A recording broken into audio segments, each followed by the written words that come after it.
Mutter. Mutter.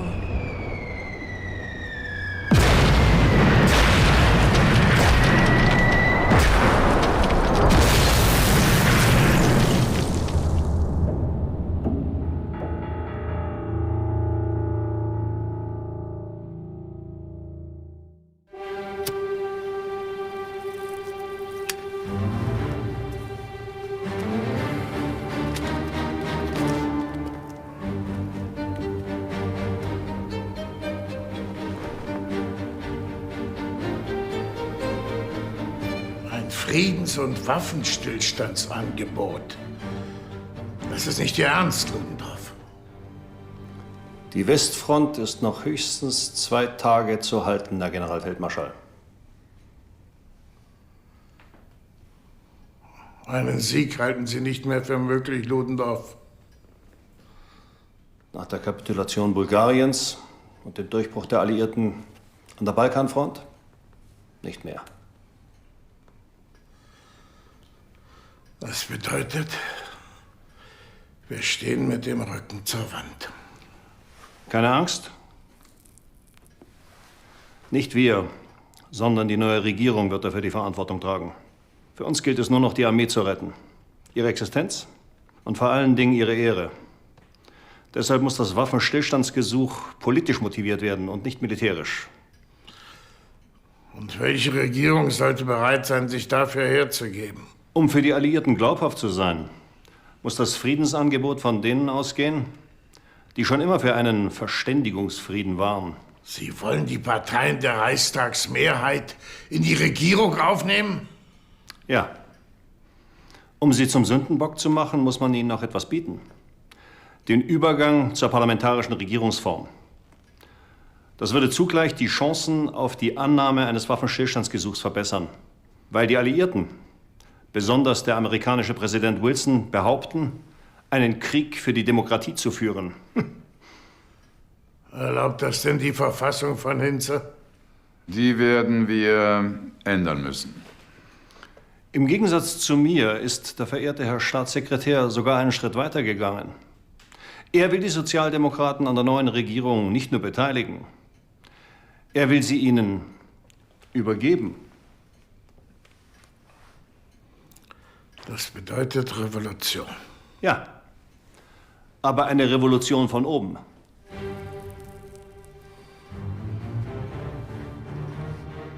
Meine Herren, ich fühle mich verpflichtet, Ihnen zu sagen, dass unsere Lage leider furchtbar ernst ist. Die Westfront kann täglich durchbrochen werden. Auf die Truppen ist kein Verlass mehr. Und mit Hilfe der kampfesfreudigen Amerikaner wird dem Feinde in Kürze ein großer Sieg, ein großer Durchbruch gelingen. Und dann wird unser Westheer seinen letzten Halt verlieren, zurückfluten über den Rhein und die Revolution nach Deutschland tragen. Diese Katastrophe muss verhindert werden. Deshalb hat die oberste Heeresleitung von Seiner Majestät und dem Reichskanzler gefordert, dass ohne Verzug ein Antrag auf Herbeiführung eines Waffenstillstandes gestellt wird. Und zwar auf der Grundlage des Friedensplans des amerikanischen Präsidenten Wilson, der ja nur die Räumung der von uns besetzten Gebiete in Russland, Frankreich und Belgien, die Rückgabe Elsass-Lothringens, ein unabhängiges Polen und die Schaffung eines Völkerbundes vorsieht. Ist das denn die Wahrheit, General? Ist das wirklich das letzte Wort? Wir haben doch noch gestern an den Sieg geglaubt und jetzt sollen wir einfach kapitulieren? Und was soll nun werden? Ich habe Seine Majestät gebeten, nun auch diejenigen Kreise an die Regierung zu bringen, denen wir es in der Hauptsache zu danken haben, dass wir so weit gekommen sind. Die sollen nun den Frieden schließen, der geschlossen werden muss. Sie sollen die Suppe auslöffeln, die Sie uns eingebrockt haben.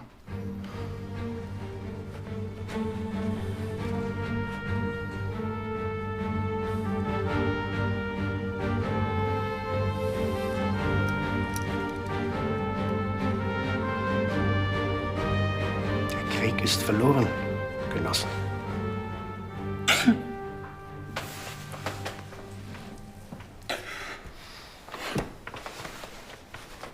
Und trotzdem meint Genosse Ebert, dass wir Sozialdemokraten jetzt die Kohlen aus dem Feuer holen sollen. Das kannst du nicht ernsthaft meinen, Fritz. Ich weigere mich, in die Regierung eines bankrotten Unternehmens einzutreten. Eine Regierung, die uns belogen hat. Die sich gezwungen sieht, zu kapitulieren, obwohl kein feindlicher Soldat im Lande steht. Und auf dem Boden unseres Vaterlandes kein einziger Schuss gefallen ist. Wenn nun schon alles zusammenbricht, dann darf sich unsere Partei nicht den Vorwurf aussetzen, in dieser dunklen Stunde unsere Mitwirkung versagt zu haben, Genosse Scheidemann. Wir müssen uns im Gegenteil in die Bresche werfen.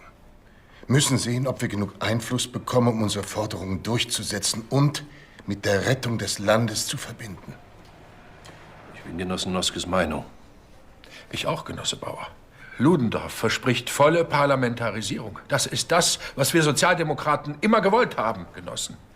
Es ist unsere verdammte Pflicht und Schuldigkeit, in die neue Regierung einzutreten.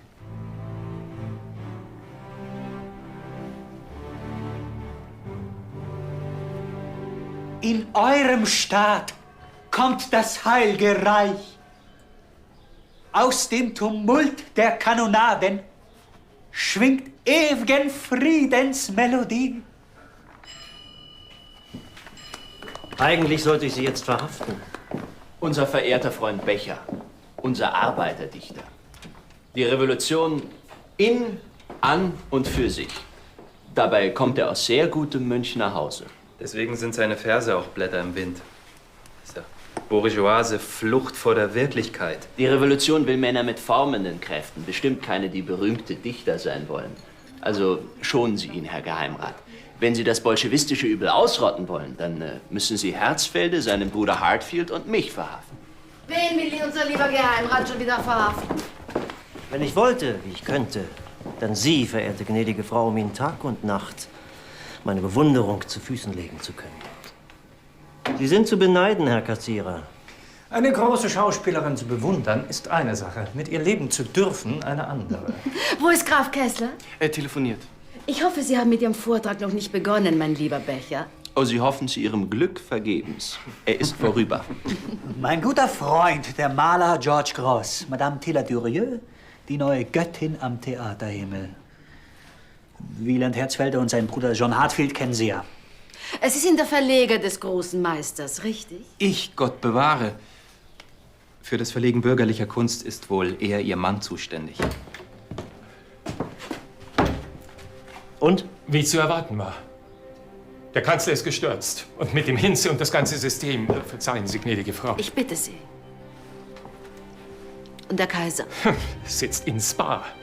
Gibt sich demokratisch, wünscht, dass das deutsche Volk an der Bestimmung der Geschicke des Vaterlandes mitarbeitet. Dass Männer, die vom Vertrauen des Volkes getragen sind, teilnehmen sollen an den Pflichten und Rechten der Regierung. Das ist doch das, was Sie und Ihre demokratische Partei immer gewollt haben, Graf. Zu einem Zeitpunkt, an dem es noch Sinn gemacht hätte. Auf meine Teilnahme wird er leider verzichten müssen. Ich kann mir schwer denken, dass seine Majestät mit diesem Aufruf auch Salon-Bolschewisten wie Sie gemeint hat. Salon? Es brennt schon hier und dort in den Fabriken und mein Geld hat geholfen, sie anzuzünden. Hören Sie nicht auf ihn. Und wenn der Kaiser die Zeichen der Zeit verstanden hat? Werden wir unabhängigen Sozialdemokraten trotzdem nicht den Kopf hinhalten? Hoffentlich bereuen Sie es eines Tages nicht, mit diesem Herrn verkehrt zu haben. Und hoffentlich bereuen Sie demnächst nicht, rechts von rechts gestanden zu haben. Ich darf bitten, dem Ernst der Lage Rechnung zu tragen.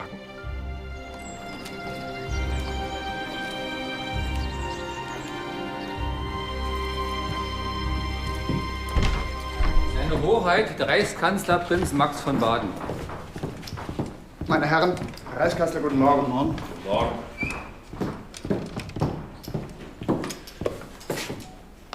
Bitte, meine Herren. Verzeihen Sie, Herr Reichskanzler, aber... Was aber? Herr Erzberger, setzen Sie sich. Herr Scheidemann, Herr Bauer, bitte. Ich habe Ihnen die Forderung meiner Partei des katholischen Zentrums zum Eintritt in die Regierung vorzubringen. Ich höre. Der Einfluss der obersten Heeresleitung auf die Politik muss entschieden eingeschränkt und der Krieg rasch beendet werden. Sie stellen ja viel schärfere Bedingungen als wir. Und der Kaiser muss Regent bleiben, Eure Hoheit.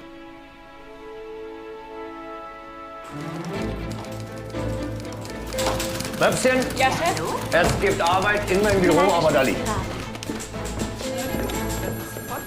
Die neuen Männer in der Regierung, das sind die Scheidemänner und Erzberger, die uns schon 1917 die angebliche Friedensresolution des Reichstages beschert haben, mit der unser Land, unser Heer wehrlos gemacht werden sollte. Das sind nicht die Männer, die uns den Frieden bringen, sondern den Untergang. Mit Jammergestalten, Miesmachern und Unken aus der Tiefe ist kein Staat zu machen und schon gar kein Krieg zu gewinnen. Haben Sie das, Möpschen? Woher Sie es immer nehmen, Chef? Wer hat, der hat. Mit Scheidemann, Bauer und Erzberger bleibt uns nur eins: zu kapitulieren. Ausrufezeichen. Extrablatt, Extrablatt! Wilson vor der Truppenbüchse! Extrablatt, Extrablatt! Hier bitte. Danke sehr. Weiter voran, Paula. Extrablatt, Extrablatt! Und jetzt verlangt der amerikanische Präsident den Rückzug aller deutschen Truppen aus Frankreich und Belgien, sofortige Einstellung des U-Boot-Krieges und Abdankung seiner Majestät des Kaisers. Wie ich befürchtet habe, Paula. Als wären Sie blind, sind Sie alle in die Falle getappt. Noske, Ebert, Bauer und wie sie alle heißen. Gerissen haben sich förmlich darum, die ein bisschen vorübergehende Macht den Sündenbock abzugeben. Als hätten Sie, nicht das Militär, Belgien überfallen, Giftgas eingesetzt und den U-Boot-Krieg angezettelt. Ja, bitte? Telefon, Herr Staatssekretär. Wer ist es? Ich habe nur Karlsruhe verstanden. Ah, das wird der Oskar sein. Der wissen will, wie es seiner armen Mutter geht.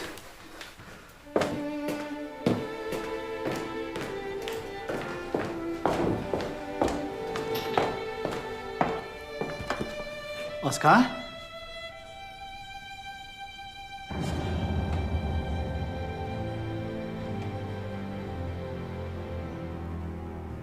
Ich komme. Danke.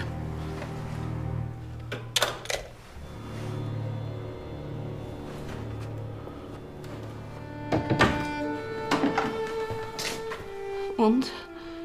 Wie geht es ihm? Auch in Karlsruhe wütet die spanische Grippe. Unser Bub braucht mich. Ich hätte schon gegen den Rückzug aus den besetzten Gebieten protestieren sollen. Und auch gegen die zweite Note von Wilson, die Einstellung des U-Boot-Krieges. Aber seine dritte geht entschieden zu weit. Die Abdankung des Kaisers zu fordern, das ist unannehmbar. Geben Sie einen Armeebefehl heraus. Die letzte Note kann für uns nur die Aufforderung sein, den Widerstand mit äußersten Kräften fortzusetzen. Der Befehl kommt von Generalfeldmarschall Hindenburg persönlich.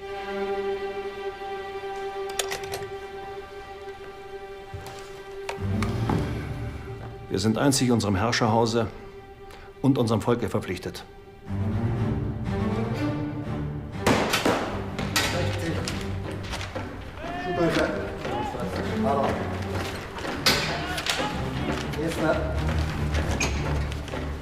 Umdrehen.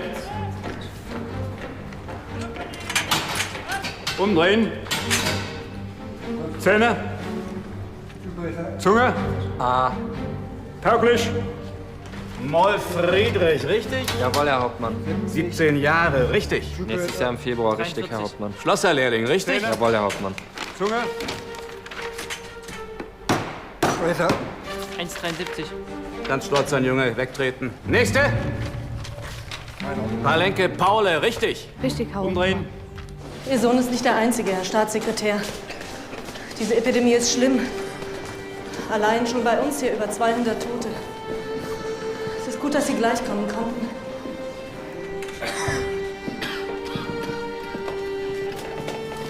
Da drüben im vorletzten Bett.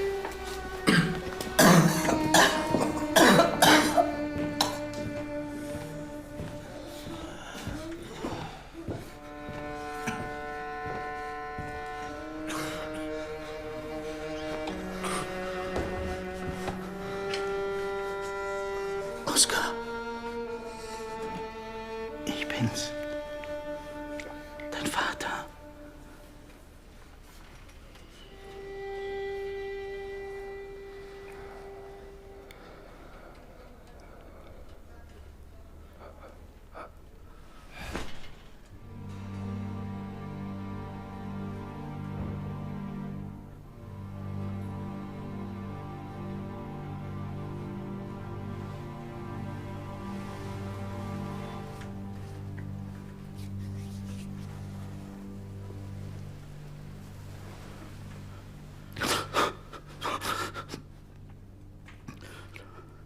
Da weinte zusammen die Grenadier, ob dieser kläglichen Kunde.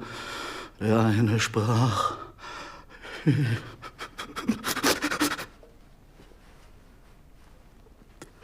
weh wird mir,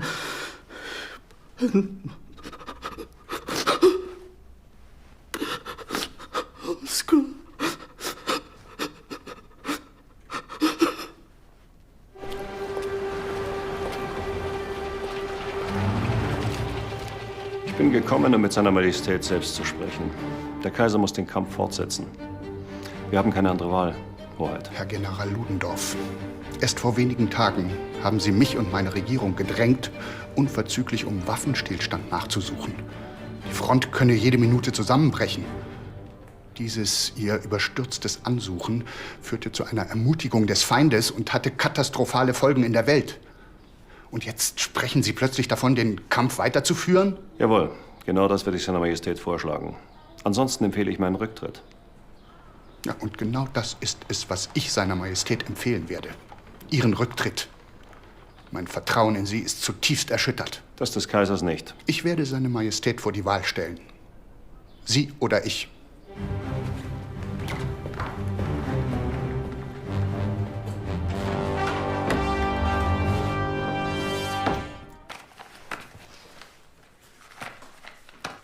Es tut mir sehr leid, Herr Generalquartiermeister.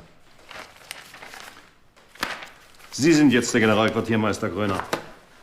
Es tut mir sehr leid, General.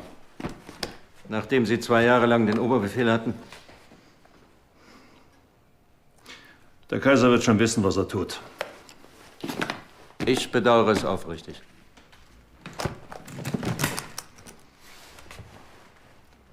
Eine Festung, die sie hier gibt, bevor das letzte hergegeben ist, steht unter dem Fluch der Unehre. Aber Exzellenz, Sie haben doch den Waffenstillstand gefordert. Sorgen Sie für Ordnung im Reich Gröner. Sonst siegt der Bolschewismus. Der Kaiser muss sich an die Spitze seines Heeres stellen und notfalls mit ihm untergehen. Falls ihm sein Heer noch folgt. Ein Volk, das sich Bedingungen aufzwingen lässt, die seine Existenz vernichten, ohne das Letzte eingesetzt zu haben, ist dem Untergang verfallen.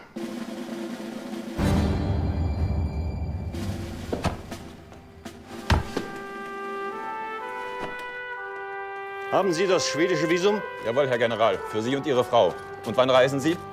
Erst, wenn mich Ihren Pflichtgefühl und meine Verantwortung für das Vaterland dazu zwingen, Major. Einfach zurückgetreten. Der große Ludendorff, der Held von Tannenberg. In Unterzahl sogar die Russen geschlagen. Ein Verräter. Na, das ist doch großartig. Jetzt ist das Reich endlich unser. Ab jetzt heißt die Farbe der Straße rot. Und dieser Verbrecher, der wird schon morgen vergessen sein. Er ist frei, aus dem Zuchthaus entlassen. Harry, Sie hätten dabei sein sollen. Für mich war es ja das erste Mal. Ich stand vor ihm ganz nah, diese glühenden Augen, diese Stimme, diese Sprache. Und mit mir hingen Tausende an seinen Lippen. Mein Mann hat recht. Wenn einer es schafft, diese grausame Welt zu verändern, ist es Liebknecht. Karl Liebknecht und sonst keiner. Meine Tilla ist völlig verrückt nach ihm. Wenn das so weitergeht, werde ich ihn womöglich noch zum Duell fordern müssen. Ich kann Ihren Frohsinn leider nicht teilen. Der Stolz Ludendorffs aus dieser ungeahnten Höhe wird einschneiden in alle künftige deutsche Geschichte. Wer hatte jemals seit Caesar so viel Macht in Händen? In ihm hat die Reaktion des Reiches ein Haupt. Und was für ein Haupt! Von welch unverdunkelbarem Glanz umstrahlt, unbesiegt, vergöttert. Er wird auferstehen wie Phönix, er und seine Generäle, wenn die Regierung ihre Pflicht getan hat. Und dann wird ein Sturm dieses Reich... Ja? Herr Becher, Graf. Entschuldige, Harry, ich wurde... Es ist eine riesige Demonstration vor der österreichischen Gesandtschaft. Madame Durieux, ich kann Ihnen gar nicht sagen, wie glücklich mich das macht, Ihnen das jetzt persönlich sagen zu dürfen. Sie waren in dem neuen Wedekind einfach unaussprechlich. Ich bin Ihnen zu tiefem Dank verpflichtet. Ihnen und Ihrem Entdecker Max Reinhardt. Mit Österreichern und Österreicherinnen, und meine Frau ist leider eine, spricht man ab heute nicht mehr als Deutscher, Becher. Und auch nicht über sie. Diese Verräter haben den Alliierten einen Separatfrieden angeboten. Nur weil wir gescheit sind. Wenn schon, gescheit, meine Liebe. Wie auch immer heißt das, dass der Sieg des Sozialismus nahe ist. Das sieht unser verehrter Gastgeber leider anders. Dabei nennt das Volk ihn den Roten Grafen. Es gibt Rot und Rot, meine Liebe.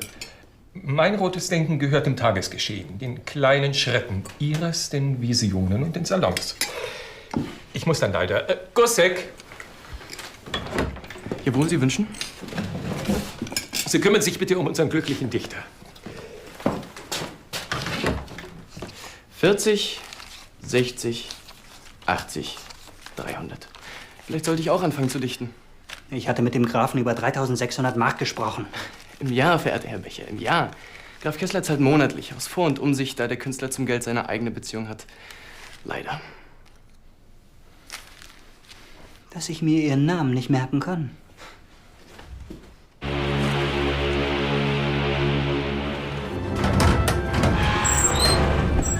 Wölke, ich sage Ihnen zum letzten Mal, lassen Sie den Anker lichten. Nein. Das ist Meuterei. Die Regierung weiß nichts von dem Flottenvorstoß. Wir meutern für die Regierung, nicht gegen sie. Ihre Regierung, nicht meine. Zum letzten Mal lichten Sie den Anker. Nein! Wir lassen uns nicht im letzten Moment opfern. Wir fahren nicht gegen England. Nieder mit dem Krieg! Nieder mit dem Krieg!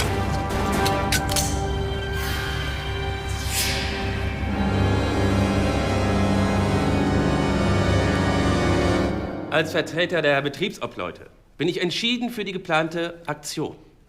Es ist nur die Frage, wann das Berliner Proletariat losschlägt, um endlich den Frieden zu bringen, um die alte, morsche Monarchie um den Despoten Wilhelm hinwegzufegen. Das genau ist die Frage, Genosse Barth. Die Stimmung hierzu, so wird mir aus allen Betrieben der Hauptstadt berichtet, ist noch nicht gut genug. Die Arbeiterklasse Berlins ist noch nicht bereit zur Revolution. Eine geradezu niederschmetternde Situation. Aktionen schon am nächsten Montag, also am 4. November, sind absolut ausgeschlossen, Herr Liebknecht. Genossen, wir vom Spartakusbund sind entschieden für eine einleitende Aktion am Montag. Je nach herrschender Stimmung kann die Aktion gesteigert werden bis zur Revolution. Genosse Liebknecht, ich warne vor überstürzten Handlungen, die die ganze Sache, unsere Sache, ernsthaft gefährden können. Die Zeit ist reif, loszuschlagen. Ach, Genosse Liebknecht, hören Sie doch auf mit Ihrer revolutionären Gymnastik. Sie haben doch keine Ahnung von der Stimmung in den Betrieben. Ich schlage vor, die Aktion um eine Woche auf den 11. November zu verschieben. Wer ist dafür?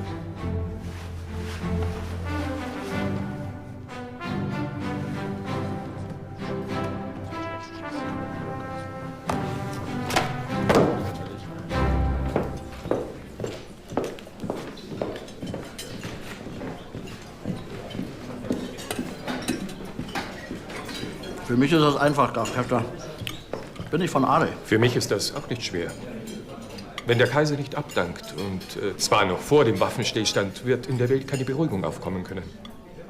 Schließlich ist er es, der sie seit 30 Jahren in Atem hält. Leider ohne, dass etwas dahinter steckt. Außer Theater. Die Frage ist nur, wie er den Nachfolger machen kann. Darüber haben wir auch lange geredet. Die Sozialdemokraten wollen nämlich erstaunlicherweise die Dynastie erhalten. Ist doch köstliches Stroganoff, oder? Der Riesling. Wo war ich? Die Prinzen, ja. Führt leider kein Weg hin. Heinrich versoffen, Friedrich Wilhelm zu jung und zu blöde. Und außerdem völlig unbekannt. Der Herzog von Braunschweig wäre ein richtiger Mann. Er hat Verbindung mit England, das könnte helfen, die Blockade aufzuheben. Das sind Weihnachtswünsche, Herr Geheimrat. Und diese Verbindung hat der Kaiser auch. Wir müssen leider der Tatsache ins Auge blicken, dass wir längstens Anfang April keine Rohstoffe mehr zur Verfügung haben. Dann ist Schluss. Außerdem habe ich mit dem Chef des 7. Korps gesprochen. Er sagte, wenn es einen Arbeiteraufstand gibt, kann er für seine Truppe nicht mehr stehen. Ausschließen, Kamerad! Wir haben wieder zwei!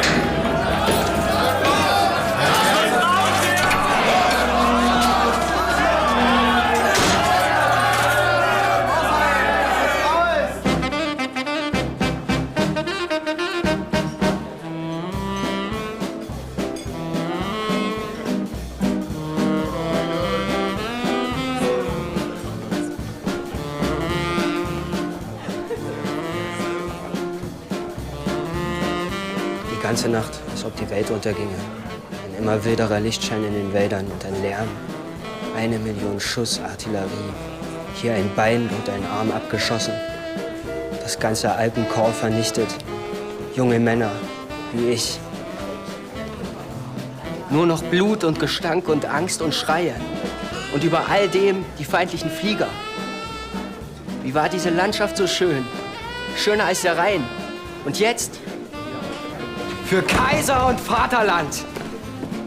Heil dir im Siegerkranz, Pellkartoffeln mit Heringsschwanz. Heil Kaiser dir, friss in des Thrones Glanz deine fette Weihnachtsgans. Uns bleibt der Heringsschwanz in Packpapier.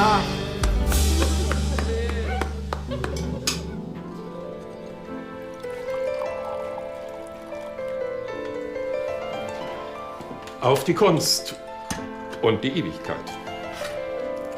Sie kannten den Maler? Egon Schiele und ich waren Brüder. Und woran ist er gestorben? An dieser idiotischen spanischen Grippe. Morgen allerseits. Können wir wieder mal nicht klopfen, Gussek? Verzeihung, aber ich habe gerade verbindlich erfahren, um 1 wird die Arbeit in den Fabriken niedergelegt, danach wird nach Hause zu Muttern futtern gegangen und um 3 wird dann auf die Straße gestiegen. Eine gemütliche Art, den Kaiser abzusetzen. Fritz Gussek, guten Morgen. Ich bin der Privatsekretär von Graf Kessler. Max Görz, er wird eine Zeit lang hier wohnen. Erfreut. Und daraus ersprießen die freie Republik. Fürsten Blutus fließen, schneller! Und daraus ersprießen die freie Republik. Wir holen uns Kameraden raus! Nieder mit dem Krieg! Rausholen! Rausholen! Rausholen! Gebt unsere Kameraden frei! Brüder, nicht schießen! Feuer!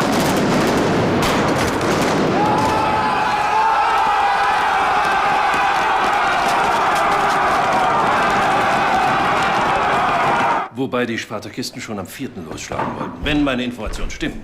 Herr Reichskanzler, mir wird berichtet, die Admiralität hätte versucht, einen letzten verzweifelten Schlag gegen England zu führen. Haben Sie dazu Befehl gegeben? Ich?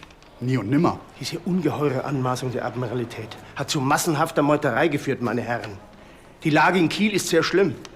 Die Matrosen haben inzwischen die Macht in der Stadt an sich gerissen. Eine Katastrophe. Was schlagen Sie vor, Herr Staatssekretär? Nur ein Mann von uns. Aus der Sozialdemokratischen Partei kann die Situation noch retten und beruhigender auf die Matrosen einwirken. Ich wüsste da einen. Aber ich will Ihrer Partei nicht vorgreifen, Herr Scheidemann. Sie denken sicher an den gleichen wie ich, Herr Erzberger, an meinen Genossen Noske. Lasst euch's nicht verdrießen, Noske, der wird schießen. Im Gegenteil, Herr Erzberger. Wir Preußen schießen nicht so schnell. Noske ist unser Spezialist für Marinefragen. Er wird die Lage beruhigen. Nur mit einem Sozialdemokraten wie ihm ist die Revolution noch zu verhindern. Ja, dann darf ich Sie bitten, ihn unverzüglich anzurufen, Herr Staatssekretär.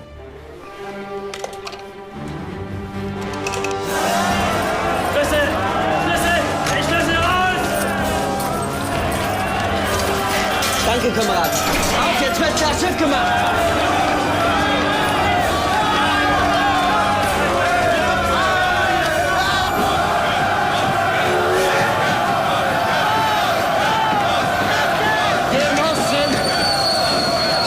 Genossen, Matrosen, eure Bewegung, an der ich keinen Anteil hatte, braucht eine feste Hand. Man hat mir gesagt, dass für die Leitung des Soldatenrates von Kiel noch niemand gefunden sei. Ich schlage daher vor, dass ich zunächst als Vorsitzender des Soldatenrates die Interessen der Matrosen wahrnehme.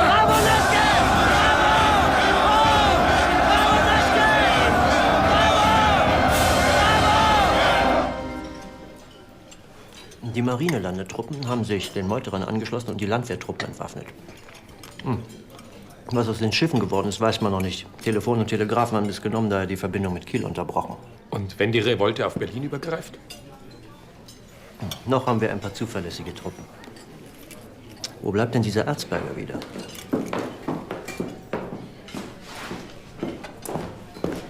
Verzeihen Sie die Verspätung, aber die Arbeiterschaft ganz Berlins scheint auf den Beinen. Dann setzen Sie sich, bestellen sich etwas und stimmen die Internationale an, Kassierer.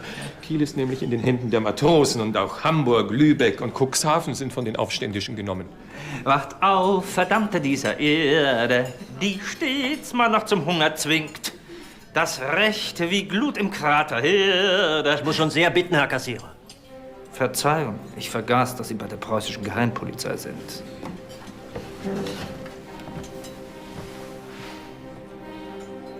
Sie sollten gehen und berichten. Herr Erzberger lässt sich entschuldigen, Graf. Eine plötzlich anstehende Reise macht sein Erscheinen unmöglich.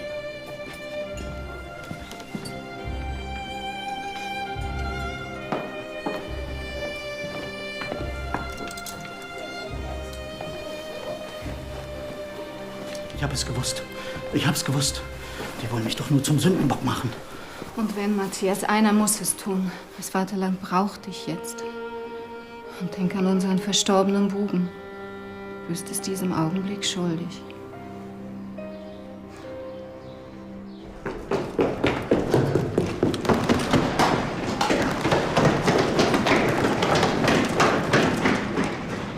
Hey, war da was?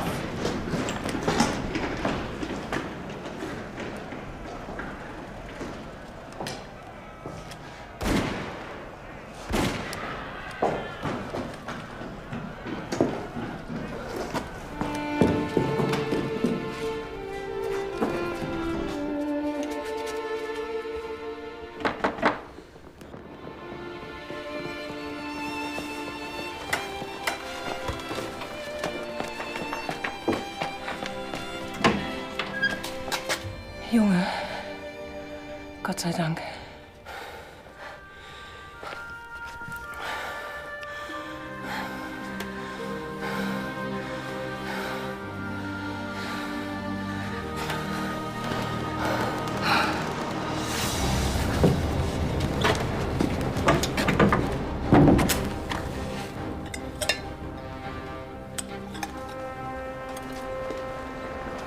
Wie kommst du denn hierher? Mit dem Zug. Die letzten Kilometer muss ich laufen. Ganz Berlin ist abgeriegelt. Was habt ihr denn angestellt? Schluss haben wir gemacht. Mit dem Krieg und mit dem Kaiser und überhaupt. Jetzt ist Berlin dran. Junge, halt dich raus aus der Politik. Reicht es nicht, dass deine Brüder und dein Vater gefallen sind?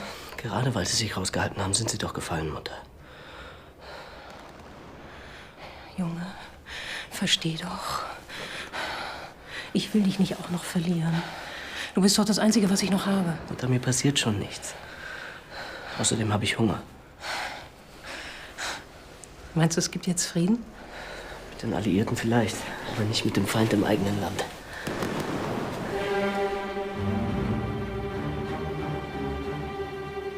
Auch ich finde Präsident Wilsons dritte Note nicht akzeptierbar. Jetzt die Abdankung des Kaisers zu verlangen, ist schlichtweg eine Unverschämtheit. Sowohl dem deutschen Volke als auch dem Herrscherhaus gegenüber. Es ist wohl das erste Mal in der Geschichte, dass nicht Militärs, sondern Politiker einen Waffenstillstand verhandeln. Aber ich sehe unsere Sache bei Ihnen in sicheren Händen. Also reisen Sie, Herr Staatssekretär. Reisen Sie mit Gott und suchen Sie das Beste für unser Vaterland zu verhandeln.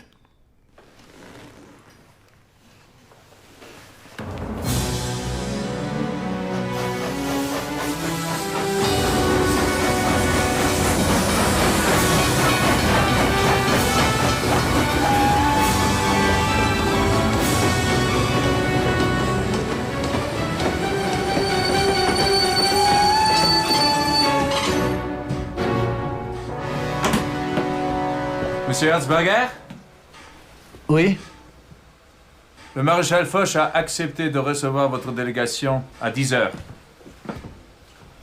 Der Marschall ist bereit, unsere Delegation um 10 Uhr zu empfangen. 3 Stunden noch. Was bildet sich dieser Franzmann ein?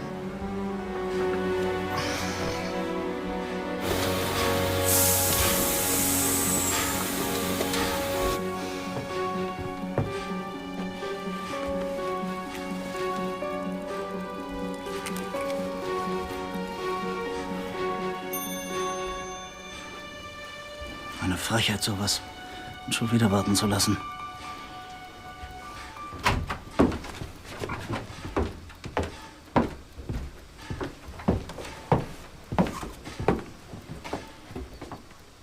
Qu'est-ce qui amène ce monsieur ici?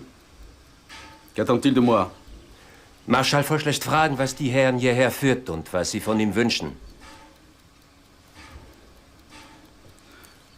Als Vertreter des Deutschen Reiches sehe ich den Vorschlägen für eine Herbeiführung eines Waffenstillstandes zu Wasser, zu Lande, in der Luft und an allen Fronten entgegen. En tant que représentant de l'Empire allemand, j'attends vos conditions pour conclure l'armistice et ainsi suspend les hostilités en mer, sur terre, dans le ciel et sur tous les fronts. Je n'ai aucune proposition à vous faire. Der Marschall hat keinen Vorschlag zu machen.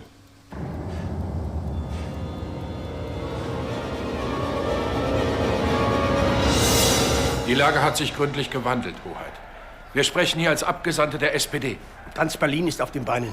Die Kasernen haben, ohne einen Schuss abzugeben, die Macht an die Straße übergeben. Ich fürchte, die Massen fordern von mir als dem Parteivorsitzenden die Erfüllung unseres Parteiprogramms. Doch Deutschland ist noch nicht reif für die Republik. Der Kaiser muss abdanken. Sofort. Ich habe seiner Majestät die Forderung 5-mal gekabelt, aber ich habe keine Antwort bekommen. Dann muss einer seiner Söhne oder seiner Enkel die Regentschaft übernehmen. Die SPD beansprucht außerdem die Reichskanzlerschaft. Wären Sie bereit, das Amt zu übernehmen, Herr Ebert? Ja, Hoheit. Dann lasse ich verkünden, dass der Kaiser abgedankt hat und ich die Reichskanzlerschaft in Ihre Hände gelegt habe. Nur so bekommen wir die Massen von der Straße herunter. Können Sie die Revolution noch verhindern? Mir geht es wie Ihnen. Ich hasse die soziale Revolution wie die Sünde. Wir werden sie verhindern. Und wenn wir uns an ihre Spitze stellen müssen. Verzichtet seine Majestät auf den Thron? Fragezeichen. Nee, das ist nicht. Warten Sie, Möpschen, ich hab's gleich. Entsagung, das ist richtig pathetisch. Schreiben Sie, der Kaiser zur Thronentsagung entschlossen.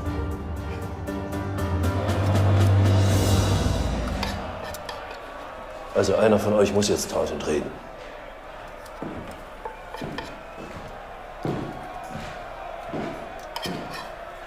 Fritz, hör auf mit Fressen. Geh jetzt. Fritz, bitte. Ja, was soll ich sagen? Dass sie ruhig sein sollen und nach Hause gehen. Warum gehst du nicht raus? Weil mich keiner kennt von denen.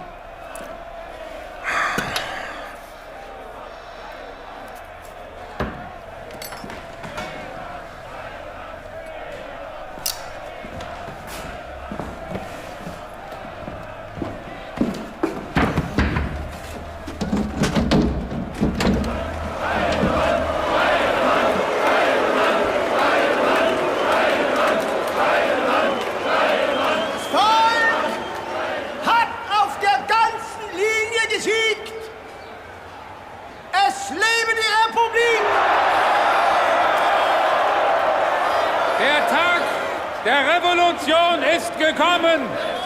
Wir haben den Frieden erzwungen. Der Frieden ist in diesem Augenblick geschlossen.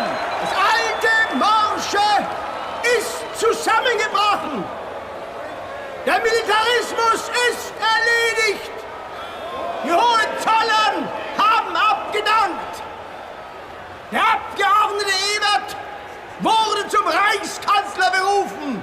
In dieser Stunde proklamieren wir die freie sozialistische Republik Deutschland.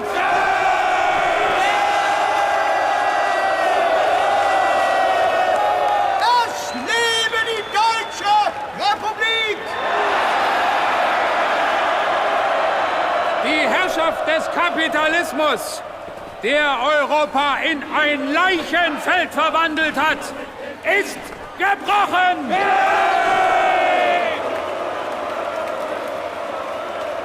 Jetzt besteht unsere Aufgabe darin, diesen benutzen zu lassen. Und deshalb beschwöre ich Sie, Ruhe und Ordnung einkehren zu lassen. Wir müssen alle Kräfte anspannen, um eine Regierung der Arbeiter und Soldaten aufzubauen.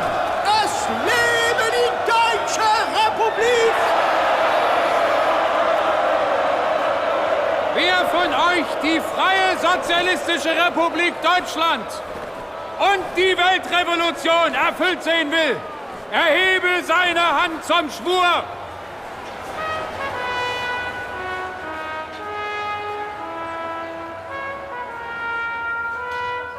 Bist du wahnsinnig geworden, die Republik auszurufen? Einer musste es tun, du wolltest ja nicht. Du hast kein Recht, die Republik auszurufen. Was aus Deutschland wird, ob Republik oder sonst was, entscheidet allein die Nationalversammlung. Verdammt noch einmal! Herr Ebert, Hoheit. Hoheit, Exzellenz, Gott sei es gedankt, dass ich Sie noch treffe. Im Namen aller, ich bitte Sie dringend zu bleiben. Zu welchem Zwecke? Um als Reichsverweser an die Stelle des Kaisers zu treten. Der Kaiser hat abgedankt. Ja, ich weiß. Und ich weiß, dass Sie im Begriff sind, mit Liebknecht und seinen Spartakisten ein Abkommen zu treffen. Mit denen kann und will ich nicht zusammenarbeiten. Aber ich doch auch nicht. Ich lege Ihnen das Deutsche Reich ans Herz.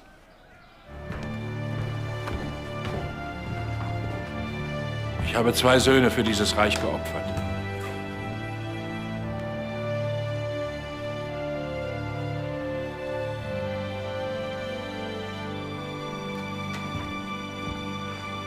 Vorwärts! Extrablatt! Kaiser abgedankt! Exil in Holland! Vorwärts! Extrablatt! Oh, wie schön. Sie leben, mein Freund. Graf Kessler, darf ich entfernen? Auf dem Reichstagsdach stehen Maschinengewehre. Man befürchtet einen Angriff der Spartakus-Leute. Wissen Sie etwas davon? Nein, aber es freut mich zu hören, Graf. Es wird Sie zwar nicht beruhigen, aber es ist genau umgekehrt. Wir werden einen Angriff der Gegenrevolution befürchten müssen. Ein Glas zur Beruhigung? Jetzt mal ernsthaft, kassiere alles, was recht ist. Aber ein Sieg des Roten Terrors kann nicht Ihr Wunsch sein. Es wird uns niemand mehr aufhalten können. Wie Karl Liebknecht ist auch meine Frau sehr romantisch. Aber bevor Sie endlich eine Ihrer zarten Hände küssen, fragen Sie sie, ob Sie töten können. Könnten Sie?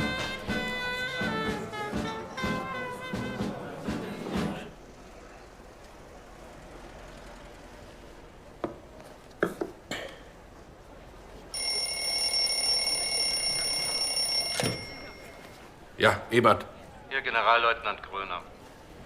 Schön, Ihre Stimme zu hören, Herr Generalleutnant.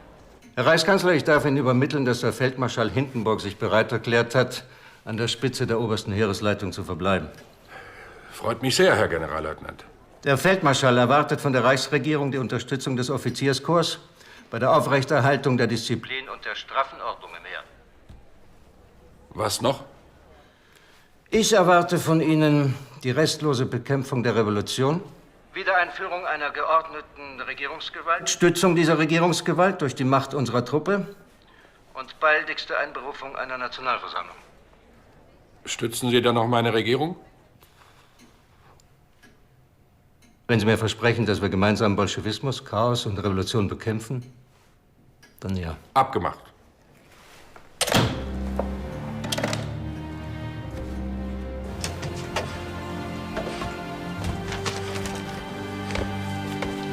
Das ist keine Verhandlung, das ist ein Diktat. Aber die Verantwortung übernehme ich nicht. Das kann nur Hindenburg. Oder am besten der Kaiser selbst entscheiden. Hier, Artikel 26. Die Blockade bleibt bestehen. Was denken die eigentlich? Dass wir tatenlos zusehen werden, wie unsere Frauen und Kinder verhungern?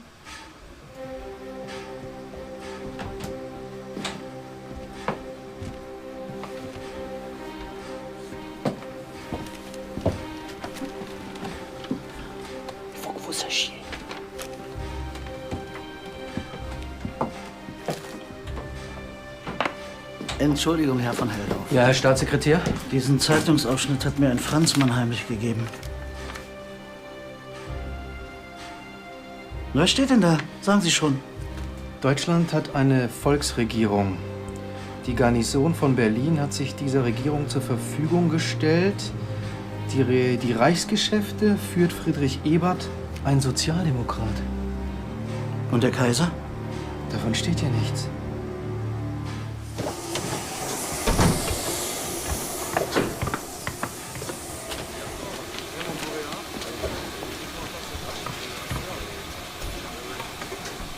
Monsieur Erzberger!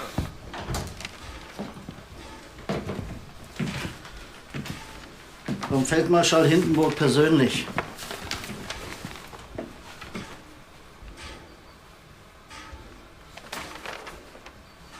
Meine Herren, können Sie mir sagen, was wir hier machen? Er hat zu jedem Artikel Änderungswünsche. Weiß ganz genau, dass die Alliierten nicht mit sich reden lassen. Und schreibt am Schluss lapidar: Gelingt die Durchsetzung nicht, so wäre trotzdem abzuschließen. Wofür verhandeln wir hier? Er hält uns anscheinend für Vollidioten. Die von der SPD reden von Chaos. Wir reden von Revolution. Schon gehört, Graf Kessler? Was, Herr Volksbeauftragter? Österreich. Die Revolution wird jetzt auch noch Österreich ins Chaos stürzen. Von welchem Chaos reden Sie? Diese Revolution ist die friedlichste der Menschheitsgeschichte. Noch. Aber ich habe die feste Überzeugung, dass die dauernde Einrichtung von Arbeiter- und Soldatenräten den sicheren Untergang des Reiches bedeutet. Sind deswegen die Gegentruppen aus Potsdam angekommen? Davon ist mir nichts bekannt. Mir scheint, Sie wollen retten, was Sie stürzen wollten. Die Stille trügt, Graf, glauben Sie mir. Es ist doch völlig ausgeschlossen, dass die Königstreuen, die Junker und die Altdeutschen über Nacht verschwunden sind. Die Stille ist die Stille vor dem Sturm. Wenn es erlaubt ist zu sagen, das ist doch meine Meinung. Bitte meine Verspätung entschuldigen zu wollen. Ich musste einen Umweg nehmen. Vor dem Reichstag haben Matrosen und Spartakusleute eine Schießerei mit Soldaten begonnen. Das ist der Anfang vom Ende, an dem Leute wie Sie und Ihresgleichen schuld sind, Herr Kassierer. Ich finde es äußerst bemerkenswert, dass ein Mann, der die Reaktion schlechthin ist, von Schuld spricht, von Berger. Sie kommen noch mal in meine Gasse.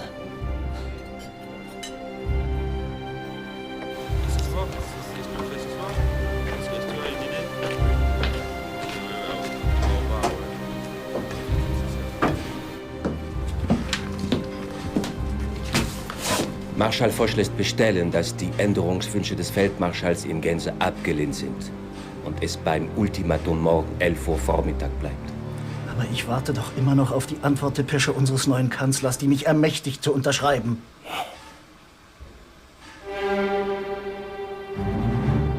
Wir haben keine Zeit, Berlin zu fragen. Herr Generalfeldmarschall, das müssen wir entscheiden.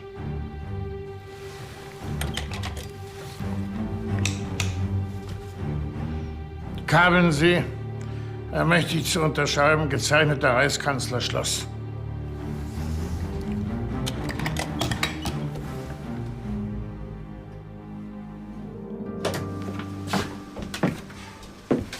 Hier, Ihre erwartete Depesche. Und wieso ist dieselbe geöffnet? Sie haben einen neuen Reichskanzler. Wussten Sie das? Ich habe Sie was gefragt. Ich Sie auch. Hier steht's. Der Reichskanzler Schluss. Wer ist dieser Mann? Dieses Schluss bedeutet Punkt, falls es Sie beruhigt. Und jetzt beantworten Sie gefälligst meine Frage. Wir werden hier nicht als Feind. Wir werden hier wie Abschaum behandelt. Was die Männer, die diesen Krieg angezettelt haben, in meinen Augen noch sind. Wie soll ich jetzt noch verhandeln? Wo Foch weiß, dass ich in jedem Fall unterzeichnen muss?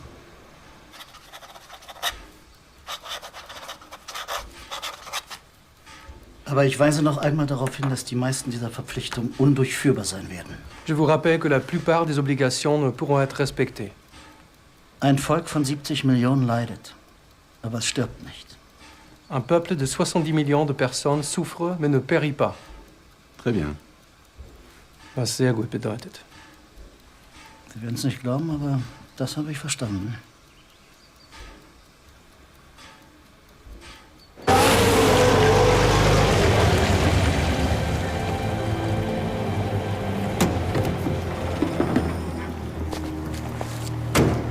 Und wenn ich wiederkomme, wünsche ich dieses Automobil schwarz-rot-gold beflaggt zu sehen. Aber... Nix aber! Noch herrscht Ordnung hier im Land, verstanden?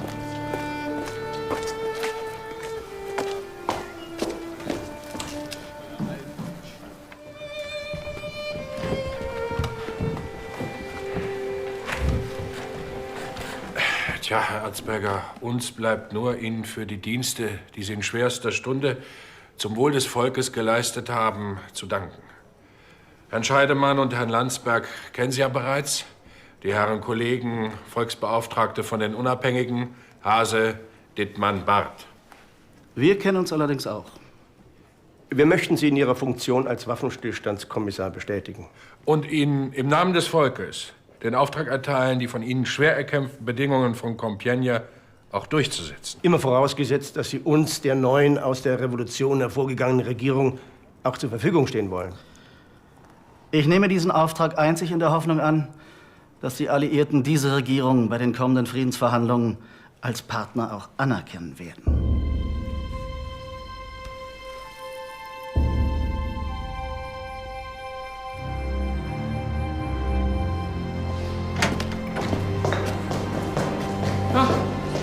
Herr Erzberger, immer noch im Amt? Sie doch auch, Graf.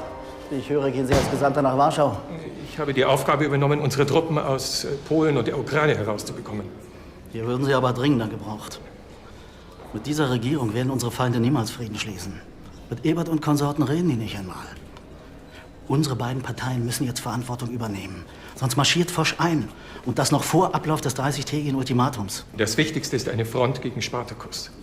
Sowie die Vorbereitung der Wahlen zu einer Nationalversammlung. In der wird dann Ihr Zentrum sowie auch meine Demokratische Partei vertreten sein. Wann könnte diese Wahl denn frühestens sein? Vor Januar ist da nicht daran zu denken. Da sehe ich den Feind schon im Land stehen. Und das alles, weil diese Offiziere zu feige waren. Dieser Chef des Gardekorps, der seinen Soldaten verboten hat, auf die Revolutionäre zu feuern, gehört erschossen, wenn Sie mich fragen. Ich denke, Sie sind Katholik. Und kann als solcher auch bereuen. Stimmt das, Graf? General Ludendorff ist nach Schweden geflohen? Er erzählt zumindest die Gerüchteküche. Meine ewige Rede. Die größten Helden sind, wenn es darauf ankommt, am feigsten. Der Mann, der sich ins Amt des Waffenstillstandskommissars gedrängt hat, der im Wald von Compiègne Cäsar, Otto, Martha, Paula, Ida, Emil, Georg, Nordpol, Emil, Möpschen, alles leichtfertig unterschrieben hat, was ihm der Franzose Foch, F-O-C-H, unter die Nase gehalten hat, dem unsere nationale Ehre völlig gleichgültig ist, der uns verraten und verkauft hat, der ist zurück in Berlin. Erzberger. Endlich gibt's ihm mal einer, Herr Grabowski. Diesem reaktionären Schmierfinken Grabowski sollte man einfach eine aufs Maul hauen. Als ob ihr Mann nicht alles getan hätte, was er konnte. Ohne ihn wäre Elsass-Lothringen besetztes Gebiet und wir müssten sämtliche Waffen, Maschinen, Flugzeuge, Schiffe und U-Boote abliefern und das in einer Frist. Lass gut sein, Johann. Viel wichtiger ist es, mit dieser Regierung fertig zu werden. Steht's 3:3. Unabhängige gegen Mehrheitssozialisten. Weder den einen noch den anderen ist im Geringsten zu trauen. Schön, dass mein Mann in dieser Situation einen Freund hat, auf den er sich verlassen kann, Herr Giesberts. Das wäre noch schöner. Schließlich sind wir in derselben Partei. Trotzdem, darf es noch ein Stück Kuchen sein, Herr Abgeordneter? Gern. Und den Abgeordneten lassen wir weg, weil das der beste Muckefuchs seit langem ist. Aber zu einer Regierung mit den Unabhängigen, womöglich mit Liebknecht und dieser Luxemburg, führt über mich kein Weg, Matthias.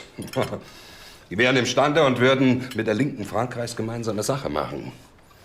Mit denen redet kein Deutscher von Ehre. Denen geht es auch einzig darum, sich zu rächen. Ich bete jeden Tag, der Franzose würde irgendwann mal wieder freundschaftlich mit uns reden. Genauso wie der Engländer und der Russe. Geht's dir nicht gut, Matthias? Das hat er jetzt öfters, seit er beim Franzos war.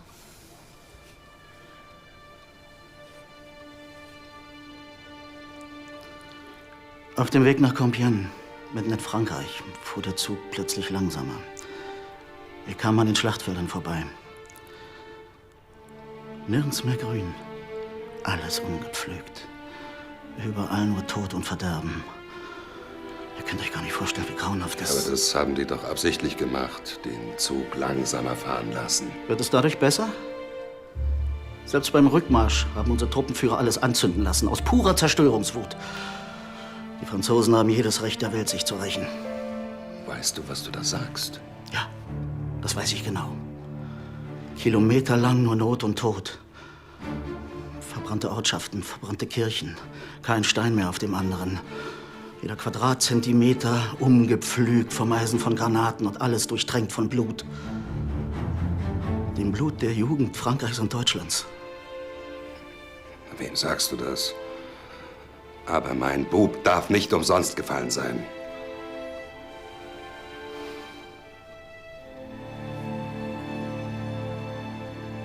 Es freut mich sehr, Genossin Luxemburg, dich endlich in Freiheit zu sehen und im Kreise unseres Spartakusbundes begrüßen zu dürfen. Wie war die Fahrt? Ach, mühsam. Ich brauchte 2 geschlagene Tage, musste 6-mal umsteigen, um von der Festung Wronke in Breslau hierher zu kommen. Die Revolution tangiert eben auch den Bahnverkehr. Oder die Konterrevolution. Jedenfalls haben mich keine Zehntausende begrüßt am Bahnhof, wie den Genossen Liebknecht. Weil es keiner gewusst hat. Oder bist du etwa eifersüchtig? Keineswegs gar. Auf jemand, der bereit gewesen ist, mit Ebert in eine Regierung zu gehen, kann man nicht eifersüchtig sein. Ja, stimmt, Rosa.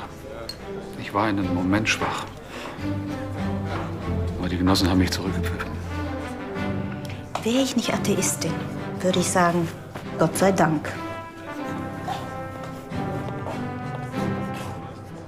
Allein die Augen dieser Pola Negri retten dieses Werk des Unsinns. Das Wort Selbstzweifel scheinen Sie nicht zu kennen. Na, da muss ich Sie enttäuschen. Ich bin die Inkarnation desselben. Aber Lubitsch, diesem Knattermeme, können Sie diesen Vorwurf machen? Na, schon der Titel des Films, Die Augen der Mumie Ma. Es macht doch klar, dass einem nur billigste Unterhaltung geboten wird. Und so verbitte ich mir das, über Lubitsch als Künstler zu reden. Kunst, das ist was anderes, Herr Görz. Kunst muss erheben, erbauen, erleuchten. Graf Kessler hat mich gebeten, Ihren letzten Gedichtband zu lesen. Der hat mich weder erhoben, noch erbaut, noch erleuchtet. Aber der Film von Lubitsch hat mich sehr gut unterhalten. Mich leider auch, lieber Becher. Mich auch. Also was Herrn Görz gefällt, ist mir relativ schnuppe. Aber dass Sie... Herrn, Frau Kassierer, Graf. Ich muss mich entschuldigen, Graf. Ich bin zu spät, ich weiß.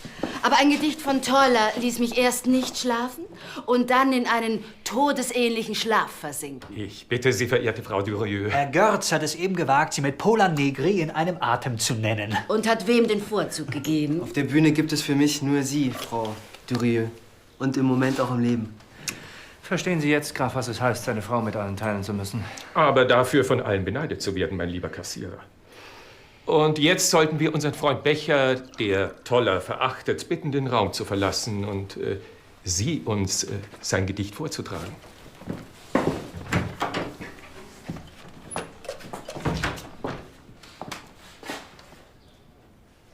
Wir, fern aller Freude und fremd aller Qual, wir Blütenverwehte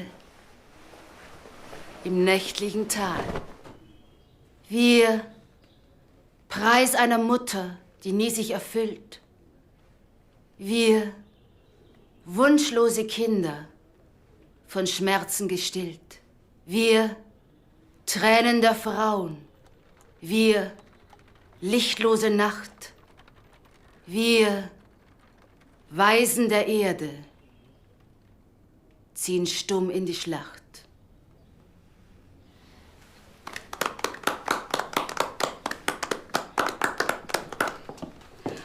Und jetzt wäre ich für ein Gläschen Champagner dankbar.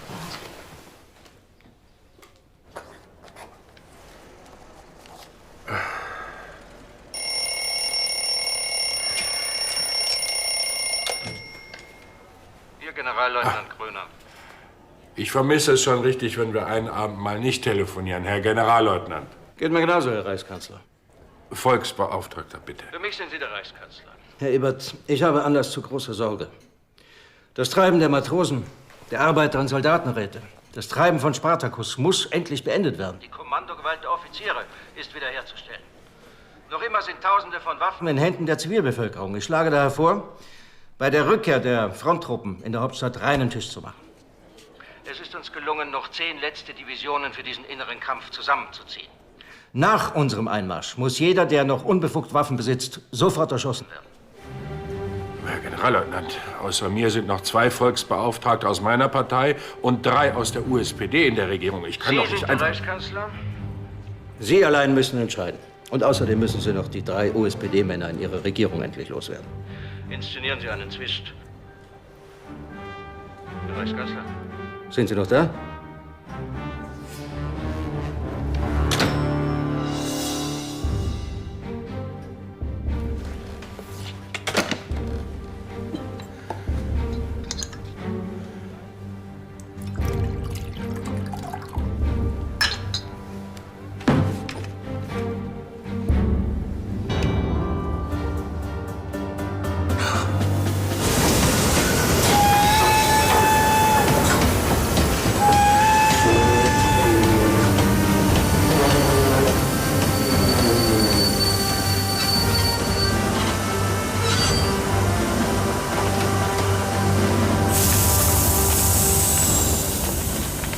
Hey, Sida, kommen Sie mal her.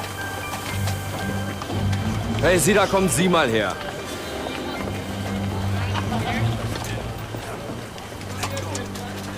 Was wollen Sie? Ich bin Ihr Vorgesetzter. Bin verrückt geworden. Ich bin der Volksbeauftragte Emil Barth von der USPD. Und welches Volk hat Sie beauftragt? Sie haben mir Folge zu leisten. Ich nehme Befehle nur vom Reichskanzler Ebert entgegen. Und überhaupt, wo waren Sie im Krieg? In den Munitionsfabriken in Spandau. Ach. Dann haben Sie mit Ihren Streiks also dafür gesorgt, dass uns an der Front die Munition ausgeht. Und jetzt ist alles verloren. Mann, reden Sie kein Blech. Mensch, was wollen Sie hier? Ich will Aufklärung betreiben, um Gegenrevolution und Bruderkrieg zu verhindern. Aufklärung betreiben wir schon selber. Dafür brauchen wir ganz bestimmt nicht Sie. Lassen Sie mich und meine Genossen vor Ihren Leuten reden. Ich stelle Ihnen vor, der Rat der Deserteure. Wenn Sie nicht augenblicklich den Bahnsteig räumen, dann gibt's Dresche. Platz da. Herr Reichskanzler, wenn ich Ihnen die von der obersten Heeresleitung vorgeschlagene Rede an die heimkehrenden Fronttruppen vorstellen darf. Kein Feind hat euch überwunden. Aber ändern darf ich schon noch dies oder das. Oder, Herr Major von Schleicher? Sie sind der Reichskanzler, Ebert, Sie ganz allein. Aber die Rede ist sehr gut formuliert. Kameraden, Genossen, Bürger! Herzlich willkommen in der Heimat, die sich nach euch gesehnt hat. Eure Opfer und Taten sind ohne Beispiel. Kein Feind hat euch überwunden. Erst als die Übermacht der Gegner an Menschen und Material immer drückender wurde, haben wir den Kampf aufgegeben. Allen Schrecken habt ihr mannhaft widerstanden. Sei es in den Kreidefelsen der Champagne, sei es in den Sümpfen Flanderns, sei es im unwirtlichen Russland. Ihr habt die Heimat vor feindlichem Einfall geschützt. Ihr habt euren Frauen und Kindern, euren Eltern, den Mord und Brand des Krieges ferngehalten. Nie haben Menschen Größeres geleistet. Auf euch vor allem ruht die Hoffnung der deutschen Freiheit. Ihr seid die stärksten Träger der deutschen Zukunft. Ihr legt die Waffen aus der Hand.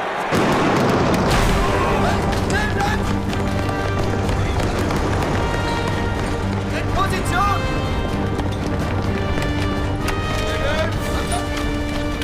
Feuer!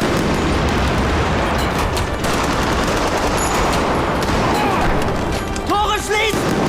Die Zustände in Berlin sind unerträglich. An ein vernünftiges Regieren ist überhaupt nicht zu denken. Nicht eine Stunde ist man sich sicher. Das freche Gebaren der Matrosendivision, die auch noch unsere Wache stellt, übersteigt jedes Maß. Noch heute muss die Regierung nach Weimar verlegt werden. Berlin steht völlig unter der Herrschaft der Straße. Spartakisten, Verbrecher, Irrenhäusler. Sagen Sie doch gleich, Sie wollen den Konflikt mit uns Unabhängigen. Sie treiben Schindluder mit dem Sozialismus. Sie verraten die Republik, um Faschings- und Hottentottenwahlen für die Nationalversammlung abzuhalten. Sie sind es, die sich schützend vor ihre Militärkamerilla stellen. Das sind schon die paar dummen Jungenstreiche der Offiziere gegen das, was... Sie sind eine Volksregierung und hassen das Volk. Meine Herren Volksbeauftragten, ich habe die Tore schließen lassen und die Telefonleitungen unterbrochen. Viele unserer Kameraden sind tot, ermordet von der Gegenrevolution. Und noch immer verweigert man uns unsere Löhnung, obwohl morgen Heiligabend ist. Wir verlangen unser Geld. Räumen Sie Ihr Quartier im Schloss, geben Sie die Schlüssel ab wie abgemacht, dann bekommen Sie Ihr Geld. Wir wollen unser Geld jetzt. Wir sind die Macht. Bitte, dann übernehmen Sie doch die Regierung. Und schon morgen sind die Alliierten einmarschiert. Bitte, wenn Sie das wollen. Wir wollen nur unseren Lohn.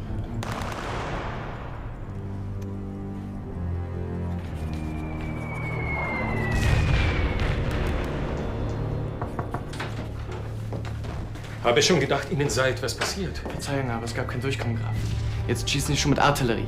Haben versucht, die Matrosen aus dem Schloss rauszuschießen. Und trotzdem, die Straßen schwarz vor Menschen. Irgendetwas wird erwartet, eine Volksrede, Liebknecht. Man weiß es nicht genau.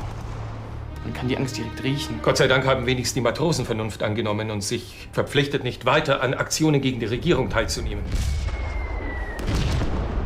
Wenn das mal kein Fehler war. Stille Nacht, heilige Nacht, alles schläft, einsam wach, nur das traute, hochheilige Paar. Holder Knabe mit lockigem Haar, schlafe in himmlischer Ruhe, schlafe in himmlischer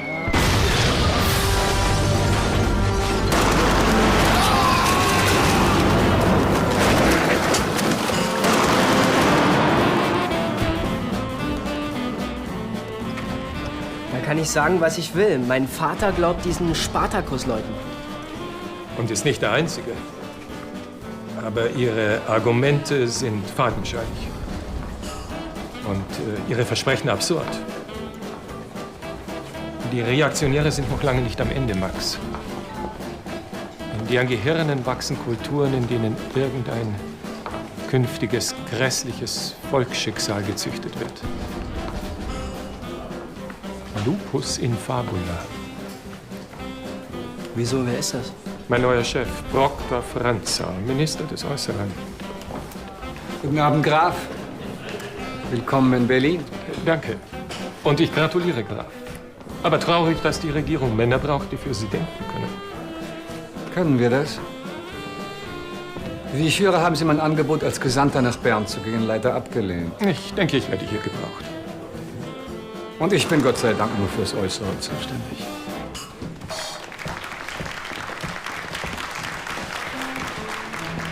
Nur fürs Äußere. Sieht ja aus wie die Intrige in Person. Und ist es auch. Ihr werdet mit diesen Möchtegerns unsere Friedensverhandlungen führen. Der reinste Maskenball. Ihr werdet es fertigbringen, unser Unglück komisch zu machen. Alte, morphiumsüchtige Schauspielerin, der es in katastrophalem Maße an Humor fehlt. Frohe Weihnachten, Genossen! Wir haben das Zeitungsviertel besetzt. Endlich ist der Vorwärts ein rotes Blatt. Nieder mit der Regierung Ebert Scheidemann. Alle Macht den Arbeiter- und Soldatenräten. Champagner. Womöglich ein Bild verkauft, Herr Gross? Nein, von Herzfelde einen Grafikauftrag bekommen. Es lebe die Revolution. Die ist bis jetzt nichts als Schiebung, mein Freund. Und Ihre Ideale sind, wie auch die Ihren, bloße Verkleidung Ihrer materiellen Interessen. Hm? Und sowas will meinen Champagner trinken. Hm. Stimmt das? Graf Proctor Franzau ist Außenminister? Wer die Demokratie will, muss auch einem Grafen die Gleichberechtigung zuerkennen. Und deshalb wollen wir sie nicht, sondern wir wollen den Umsturz. Es sei denn, dass Sie meinen Champagner bezahlen. Meine Schulter. Der hat auf uns schießen lassen, der feine Herr Ebert.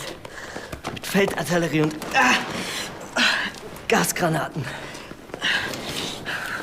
Aber endlich sind unsere Leute raus aus dieser Regierung des Klassenverrats.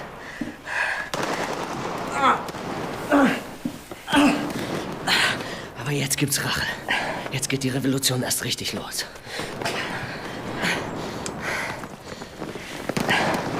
Liebknecht und Luxemburg, das sind die Einzigen, die uns jetzt an die Macht bringen. Die Einzigen. Junge, bitte, versprich mir, dass du jetzt hier bei mir bleibst. Wenigstens solange die Wunde nicht verheilt ist.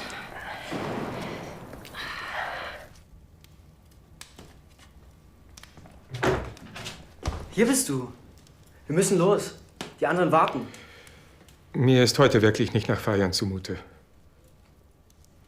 Aber Sei lieb, Max. Geh allein und amüsier dich.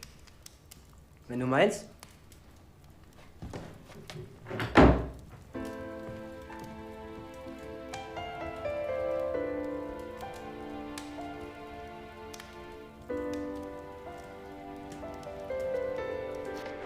Vielen Dank, dass Sie das ermöglichen konnten. Ich bitte Sie, ein Stammgast wie Sie, Graf, ist bei uns König. Wollen Sie selber das Tatar oder soll ich? Verwöhnen Sie mich ein letztes Mal. An diesem letzten Tag dieses furchtbaren Jahres. Auf das leider kein besseres folgen wird. Steht zu befürchten. Dass Spartacus sich offiziell von uns getrennt hat, wissen Sie sicher. Sie sind bei den Unabhängigen. Noch. Aber wenn die so weitermachen, Liebknecht und Luxemburg haben recht. Nur reden bringt nichts. Das würde ich mir überlegen, Gustav. Wie viele Anhänger haben die beiden? Vielleicht 5.000 bis 6.000. Die zigtausend, die ihnen angeblich zujubeln, sind Fahnen im Wind, die für ein Stück Brot sogar Ludendorff zujubeln würden. Wenn Sie sich da mal nicht irren, Graf.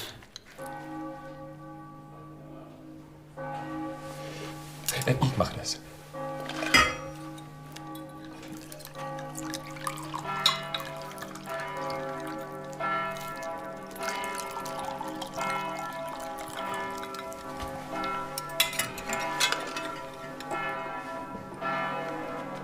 Auf ein neues Jahr. Was immer es bringen mag. Und wenn Sie Zeit und Lust haben sollten, sich mit mir zu besaufen, würde mich das sehr freuen. Große Ehre, Graf.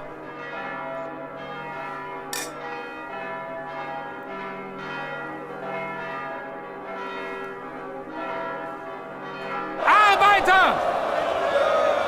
Genossen! Soldaten! Ebert, Scheidemann, Zaudernichts! Ihr Cäsaren waren lechzt nach neuem Blut! Zahlreiche heilige Menschenleben fielen ihrem rasenden Hass gegen das revolutionäre Proletariat schon zum Opfer! Arbeiter! Genossen! Jetzt ist der letzte Nebel weggeblasen! Klar ist die Situation! Es geht ums Ganze! Bewaffnet euch! Gebraucht die Waffen gegen die Todfeinde! Auf in den Kampf! Der zerschmettern muss! Die blutbesudelten Ebert und Scheidemann!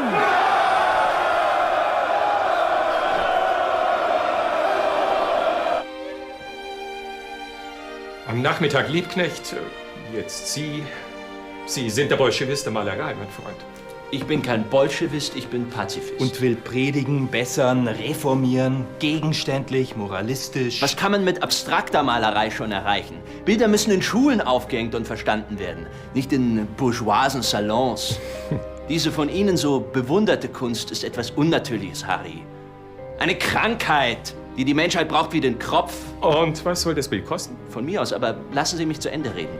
Kunst muss verändern, muss Gewalt sein. Hört, hört. Aber Gewalt erzeugt doch wieder nur Gewalt. Und die Wirkung Ihrer Kunst ist doch in Ihrer witzigen Darstellungsweise begründet. Und ist trotzdem Gewalt, weil sie andere anstiftet, Handgranaten zu schmeißen. Ich muss gestehen, dieser Einwand ist nicht nur witzig, sondern treffend. Also, was kostet das Bild? Also wirklich, liebe gnädige Frau, ich glaube, ich habe vor dem Krieg das letzte Mal so gut gegessen. Wie war noch der Name dieser schwäbischen Köstlichkeit? Geisburger Marsch, Herr Abgeordneter. Das Fleisch haben uns Verwandte von Matthias aus Biberach geschickt. Wollen Sie einen Nachschlag? Da Nein zu sagen wäre Sünde. Gerade von englischer Seite wurde mir immer wieder gesagt, dass der Eintritt des Zentrums in die Regierung von erheblicher Bedeutung für den Ausgang der Friedensverhandlungen sein würde. Und du, Matthias? Aber immer. Danke, Paula. Wir könnten in der Opposition viel mehr erreichen. Eben nicht. Was wir brauchen, ist eine handlungsfähige Regierung. Trennung von Staat und Kirche. Nur über meine Leiche, Matthias. Ja, aber die Freiheit der Religionsausübung ist doch garantiert. Und konfessionslose Schulen kommt gar nicht in Frage. Was ist doch am Tisch? Wird von den Einzelstaaten geregelt. Ich bin trotzdem dagegen. Wenn wir nicht in die Regierung eintreten, werden die Alliierten sagen, die deutsche Regierung hat nicht genügend Bürgschaft hinter sich. Ich beschwöre dich, Johann. Wir sind es in dieser schweren Stunde dem Vaterland schuldig. Glauben Sie meinem Mann, Herr Giesberts. Gewalt, einerlei, von wem sie ausgeübt wird, ist reaktionär. sind wir alle bald tot. Es muss jetzt geschossen werden. Schon Ihr Vorgänger, der ehrenwerte Parteivorsitzende Bebel, hat verkündet, wenn es daran ginge, das Vaterland zu verteidigen, würde er selbst noch die Flinte auf den Buckel nehmen. Aber das hat er doch nur angesichts der Bedrohung durch den russischen Zarismus getan. Ob Zarismus oder Bolschewismus, wir müssen uns unserer Haut wehren, Herr Ebert. Die Herren entschuldigen mein spätes Erscheinen, aber auf der Bahn herrscht totales Chaos. Ich habe von Kiel hierher allein 8 Stunden gebraucht. Nicht einmal die Fahrpläne funktionieren mehr. Armes Deutschland. Schön, dass du meinem Ruf gefolgt bist, Gustav. Fritz, wie ich die Lage sehe, ist dies ohne Gewalt nicht mehr zu machen. Wir müssen auf jeden schießen, der der Truppe vor die Flinte kommt. So ändern sich die Zeiten, General. Auf diese Stunde habe ich gewartet.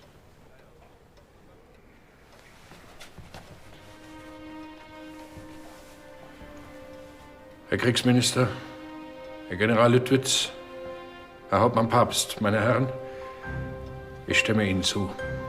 Die Lage ist unerträglich. Spartacus kämpft jetzt um die ganze Macht. Mit Gewalt will man uns stürzen. Gewalt kann nur mit Gewalt begegnet werden. Ich schlage vor, wir ernennen zum Oberbefehlshaber der Regierungstruppen General Lüttwitz. Die Bestellung eines Generals könnte für die Arbeiterschaft noch aufreizender wirken. Es muss einer aus unserer Partei sein. Warum machen Sie das nicht, Herr Noske? Danke, Herr General. Du solltest das machen, Gustav. Meinetwegen. Einer muss der Bluthund werden. Ich scheue die Verantwortung nicht. Die Stunde der Abrechnung naht. Mitteilung an das deutsche Volk! Bitte lesen Sie hier! Lesen Sie! Mitteilung an das deutsche Volk! Hier, bitte lesen Sie! Mitteilung an das deutsche Volk! Lesen Sie bitte!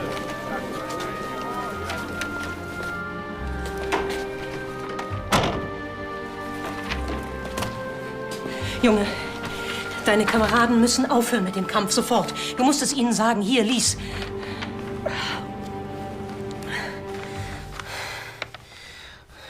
Das Volk soll nicht sprechen dürfen. Seine Stimme soll unterdrückt werden. Wo Spartacus herrscht, ist keine persönliche Freiheit und Sicherheit möglich. Die Ernährung von Soldaten und Zivilbevölkerung soll unterbunden werden. Das sind alles Lügen. Wer hat denn den Krieg unterstützt? Die Mehrheit Sozialdemokraten. Wer hat denn nichts gegen das Verhungern von Hunderttausenden von Frauen und Kindern im Krieg getan? Ebert und Scheidemann. Junge, du verstehst nicht. Hier, die Stunde der Abrechnung naht. Die werden auf euch schießen. Haben sie doch schon getan. Ja, aber diesmal treffen sie. Du musst deine Kameraden zur Vernunft bringen. Im Gegenteil. Jetzt geht's erst richtig los. Wir haben die an die Regierung gebracht. Wir können die auch wieder stürzen.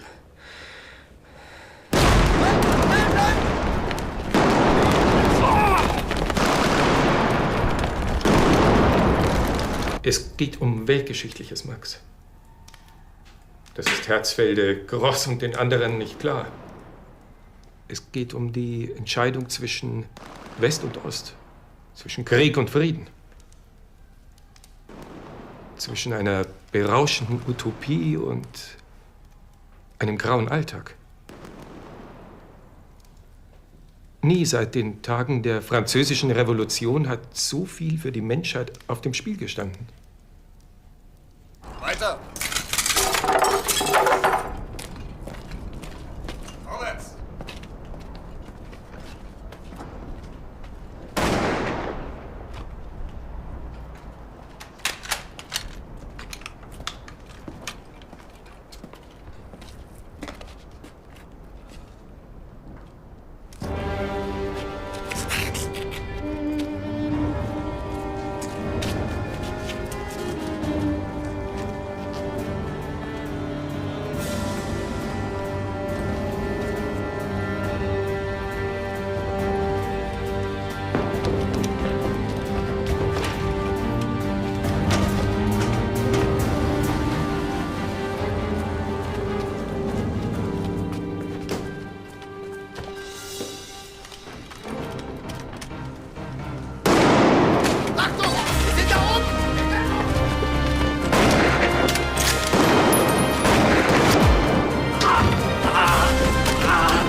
sterben, Fritz. Du bist doch...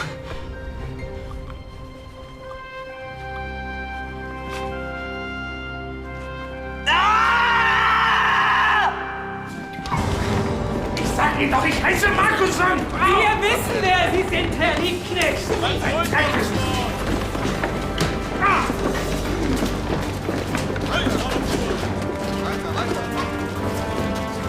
Nach Ihnen, Fräulein Luxemburg. Frau Luxemburg.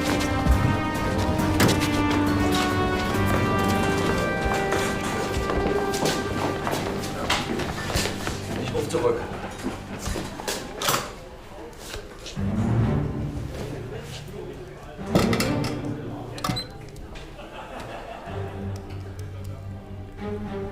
Karl Liebknecht?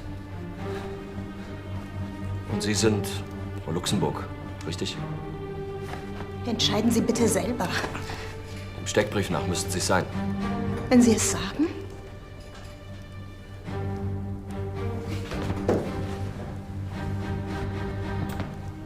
Flockartung.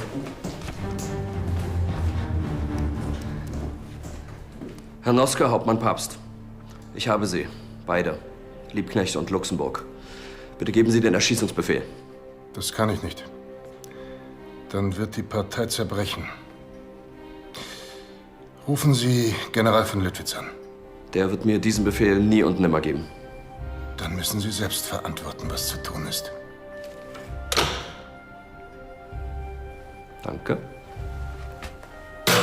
Einzeln erledigen.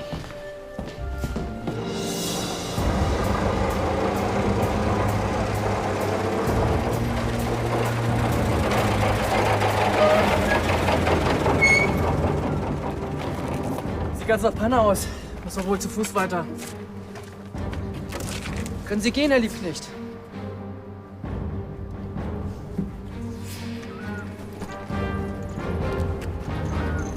Soll schon gehen.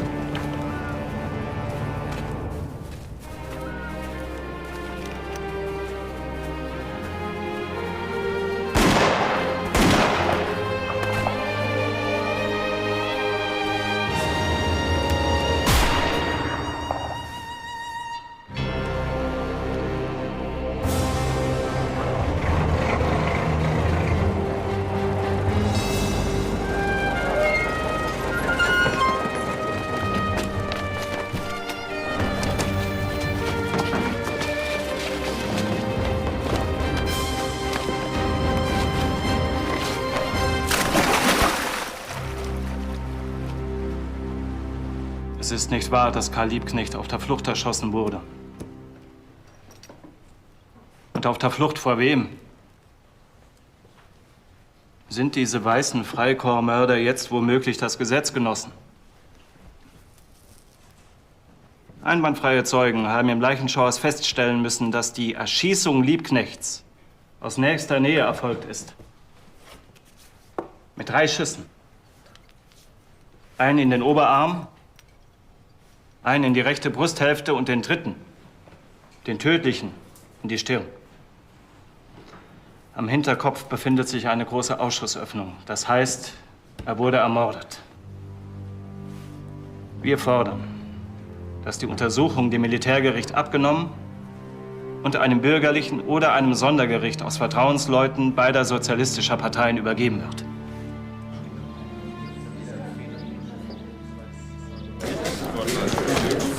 Sämtlicher U-Boote und die Ablieferung von 58.000 Landmaschinen. Ruhe, verdammt nochmal!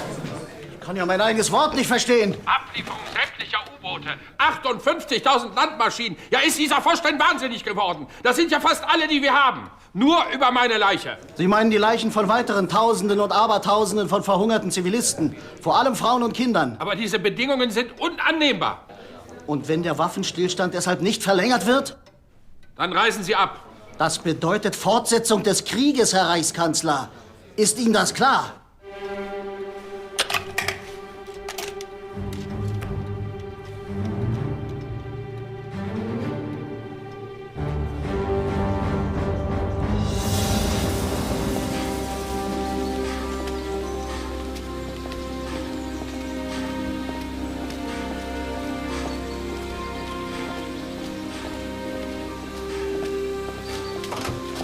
Ehrenbürger! Telegram for you, Mr. Ehrenbürger.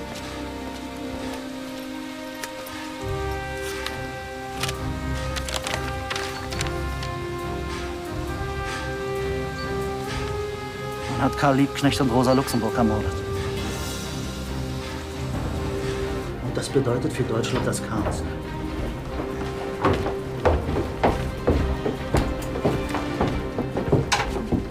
Monsieur Erzberger vient d'apprendre que Karl Liebknecht et Rosa Luxemburg ont été assassinés. Et maintenant, vous craignez la vraie révolution. Ob Sie jetzt die wirkliche Revolution befürchten? Ja.